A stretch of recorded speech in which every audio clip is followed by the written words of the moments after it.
So we were talking about the prison industrial complex, and you shared with me earlier that the people in the prison get paid, but the money they get, it stays in the prison. So really, what's going on there? Yeah, so for example, I was teaching at Rikers Island last year, and I was teaching in the women's section, and there are different jobs that you can do as a prisoner. You kind of have to earn yourself, really, the right to certain jobs, and I think they range between 15 to maximum 50 cents an hour, so very low pay. So we're talking, depending on the hours you get, $15 to $30 a week, and they range from everything from cleaning, doing laundry to like working in the hair salon. That's the more coveted job. Yeah, the one that everybody wants is to be able to braid hair and in the salon that's in the prison. So that's run by the prisoners. And the thing about it is that it's very little money for the amount of work that they're putting in, right? It's like way below minimum wage.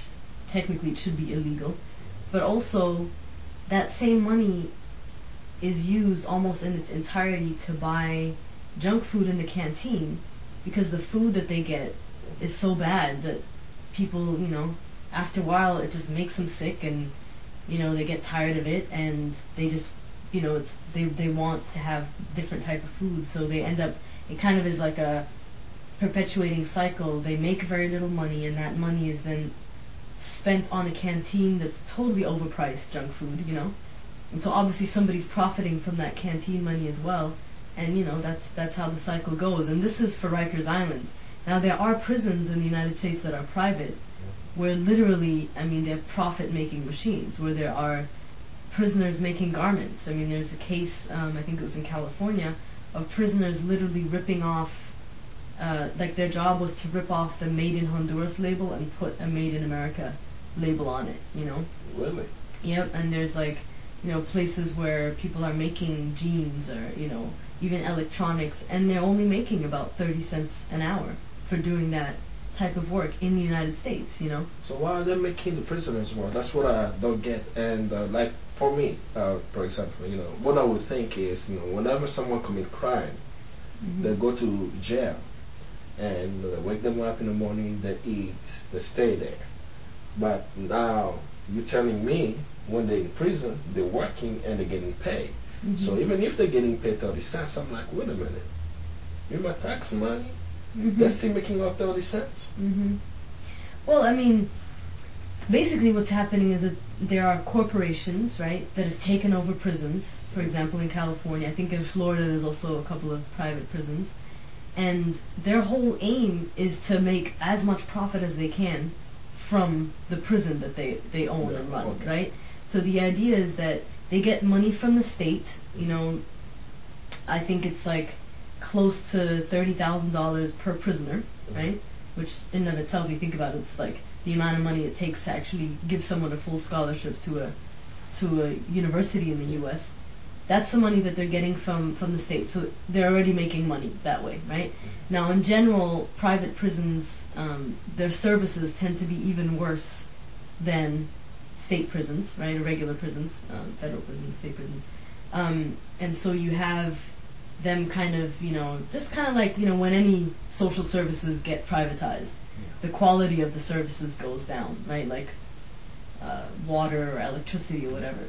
So that's one area where they're making a profit. In addition, they're trying to maximize profit, so they're saying, okay, let's put these people to work, and let's give them way below minimum wage because they're prisoners, so they don't deserve a living wage, right?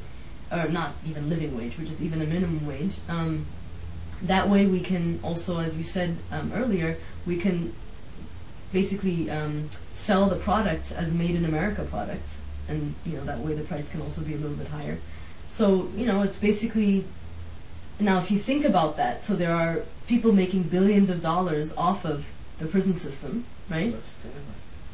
Yeah, it's essentially not only is it can you think about it as slavery, but also what does that mean for people trying to get people into prisons, right? Instead of creating alternatives to prison. So, for example, there are lots of, there's a movement of people who are saying, let's create alternatives to prison. Let's kind of break the school to prison pipeline. Let's think about education and improving our education system so there are less people going into prison, right? But of course there are people with a vested interest in keeping the prison population as high as it is. I mean, we have 2.5 million people in prison and about, I think, 8 million people on parole, right? So obviously it's a significant proportion of the population, more so than, I think, in terms of percentage than any other country in the world, and people are profiting off of it. So, and I feel like, from in my experience, having volunteer taught in a prison in Boston for many years and then here in New York, the vast majority of people are in prison because of poverty. Their crimes are, really come as a result of extreme poverty, marginalization, gentrification in the neighborhoods, homelessness, These are all issues that the government should be addressing in a different way instead of putting people in prison. You know what I mean? What's the percentage of immigrants in prisons? I'm not sure, to be honest. I mean, I think it also depends on the state, so I think in New York City, I mean, that's the other thing. There is a whole, part of the prison system that the INS, or I guess now it's not called the INS anymore, but the new security, right, that they kind of run deportation centers, where actually those centers get even more money per prisoner, and that's a whole other system as well. That I don't personally know very much about because I never had we never went and volunteer taught there, but I know of cases where people who are immigrants and are awaiting deportation haven't even been given the right to a trial, haven't even, they don't have like regular access to lawyers, there's language problems, people aren't there to translate for them, so there's lots of people who are being held really in an unconstitutional way because they should be, brought to trial as soon as possible instead of like waiting.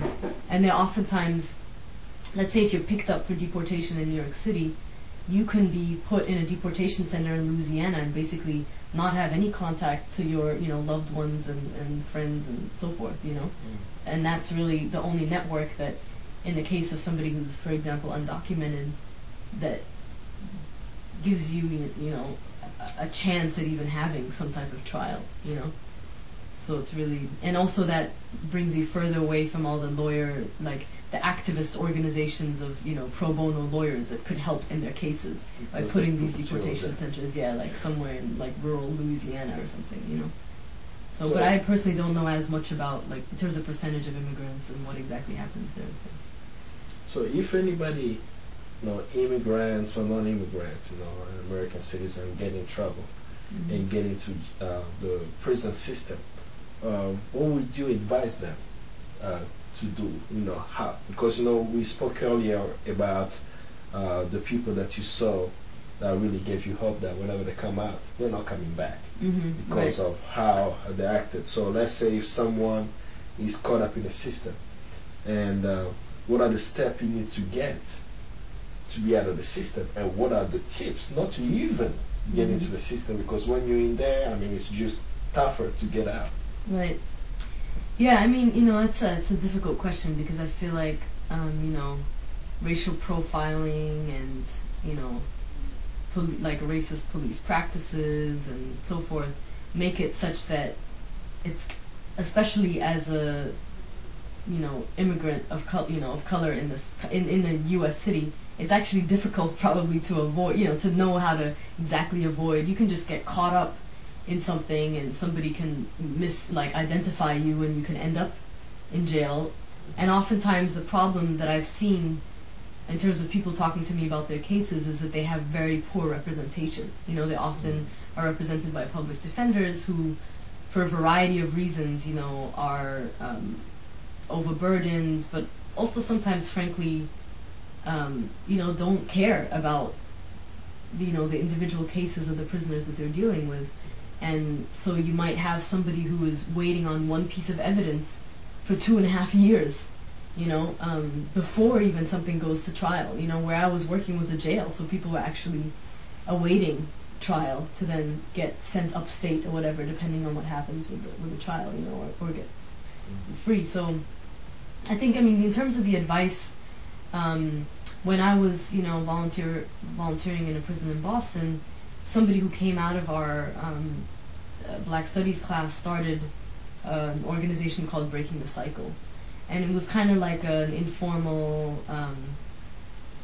support group that was modeled on the Alcoholics Anonymous model, like a 12-step program to breaking the cycle of recidivism. And they, for example... Break it down for me, the term. Recidivism. Recidivism? Recidivism. Okay. So basically what I think it means is it's like a revolving door, recidivism, right? So, think of the revolving door. When you get into prison, you have a record.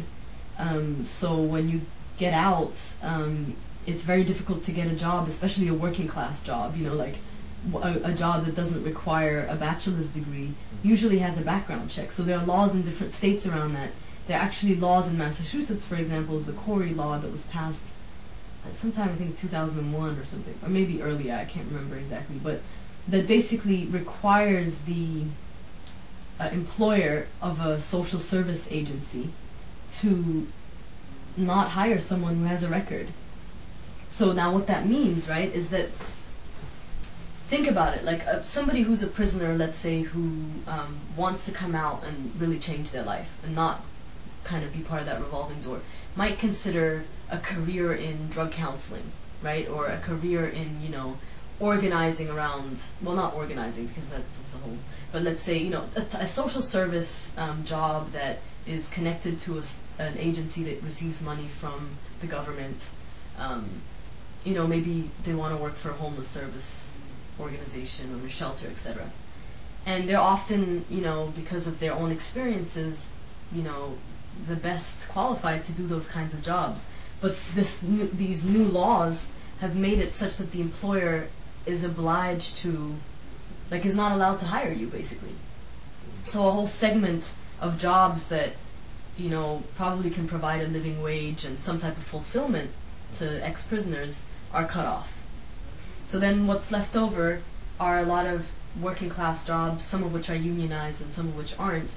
So a lot of people coming out of the prison system want to, say, go into construction or into carpentry. And sometimes there are programs, a lot of them have been cut, but that actually, teach you those skills in prison. And so they come up with those out with those skills, and they want to go into that career, but they find that the unions often discriminate against them, and they won't hire someone with a prison record. Okay, so that becomes so then you're forced to take a job that is likely to not give you a living wage, and then if you can't earn a living wage, you can easily end up doing something, getting money else, in a different way that might end you back in jail. So one of the things that Breaking the Cycle did is they did workshops around how to get into unions. There is a program in Boston, it's called A Second Chance, that basically gives people a second chance at entering and becoming a member of a union. So there are those programs. And there's lots of people who get funding from the private foundation world and elsewhere to actually work with ex-prisoners. So one of the first things that Breaking the Cycle did is it created a manual for people coming out of the prison of all the agencies that are supposed to be serving ex-prisoners, but also followed up and called those agencies and basically tried it out. So like the person would maybe go to that agency and really see, okay, they say that they're doing this, are they really providing this, So then that manual was one of the first things the people who came to the program would receive. So I think it's, in terms of advice, again, I think seeking support from people in your community who, want to support you in breaking that cycle. I think also there's lots of programs, like especially if you get your GED in prison, that these days, I know in New York, I think in Massachusetts as well, can give you access to community college, for example. And that's one of the best ways, I think, to break that cycle of recidivism, is to get higher education, because those jobs tend to not require you to have that background check. You know, like, for example, I work for a nonprofit that I don't think has done a background check on me, you know, and I don't think will. You know, again, it's probably a classist assumption that I haven't been to jail, but they don't really know, right? So that's the thing. I think that's one aspect of it. You know, I think also, I'm trying to think of other things. It's really difficult, I think. I mean, the prison system is set up in a way that it creates this revolving door for a reason, right? I mean, we talked about profit.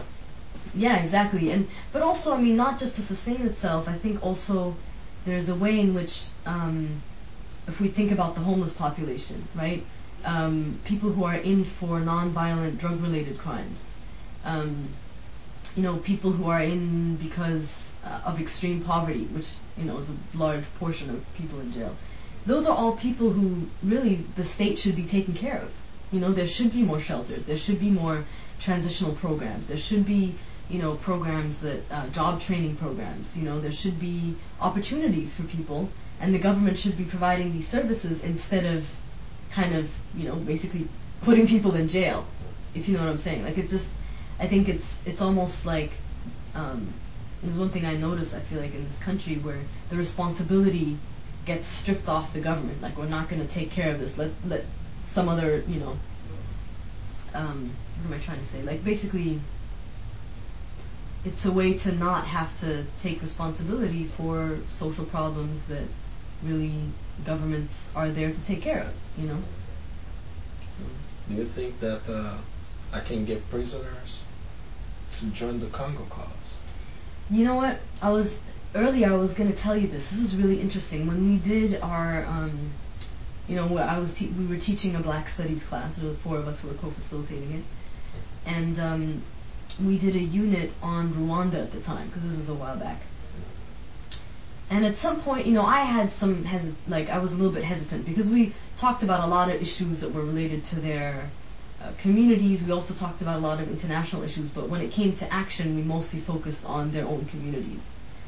And at some point, you know, we talked about the genocide in Rwanda, and people were like, well, you know, like, I'm trying to think what was it related to. It was the genocide in Rwanda and some other issue, international issue that we were talking about, that was, you know, where you could send a letter to the president, and they asked if they could do that, you know, and I was like, okay, you know, and we had a really great conversation about how, first of all, people who are the most marginalized in this country often can make connections between international social justice issues and domestic social justice issues in a way that really strengthens both movements that are fighting for peace and justice in those areas, if you know what I'm saying. You know, just because it's coming from, like, direct lived experience. So that's one aspect of it. But also somebody said, you know, it doesn't mean that I can't be fighting for, you know, affordable housing in my neighborhood and for, you know, refugees to be returned to their homes in another part of the world. You know, it doesn't mean that I can't do both. Who said I can't do both? And that came directly from somebody in our class. And it was one of those eye-opening moments for me, because as an activist, I always thought, okay, think globally but act locally. But this person was basically saying, in this globalized world, we got to get organized on a global level as well. And, you know, if you're organizing around, say, I mean, I'm trying to think of an example, like around agricultural issues in this country, right? Let's say, you know, you think that small farmers deserve subsidies, and that, you know, like, let's say around those types of issues. Those issues are so intricately, like, really connected to free trade and, you know, what's happening across the border. And, you know, that if you don't, first of all, learn about those issues, you're not going to be able to make those connections. But also, if you're not acting in solidarity or in support of people who are fighting around those same issues, you know, you're tackling the enemy or whatever, the problem from only one angle, you know? And so I think absolutely, I mean, people want to. Those are often the people who I think the most want to be active, because they've been, that's another aspect of it. in Massachusetts, people lost the right to vote. Prisoners lost the right to vote, I think, in 2001. And I remember this because we registered people to vote right before that election, where the ballot question was passed. And we were organizing around it as well in communities and telling people, don't vote yes on this ballot question. Prisoners, the right to vote is a right, it's not a privilege. Everybody should have a right to vote in this country, And it got passed, so as a result, people in prison in Massachusetts can't vote. So think about that. Now, these are the same people who are saying, okay, I have just been stripped of a fundamental right, but as a result, I'm going to basically compensate for that by becoming active and writing letters and doing, and that's what I saw in the class. I'm not saying that, the entire prison population is like this and it was a select group of people, but they were really fired up, and we sent letters, and, So, yeah, I think to answer your question, I think it's definitely possible. So, I'll get the prisoners to break the silence. Absolutely, I think you should. Yeah.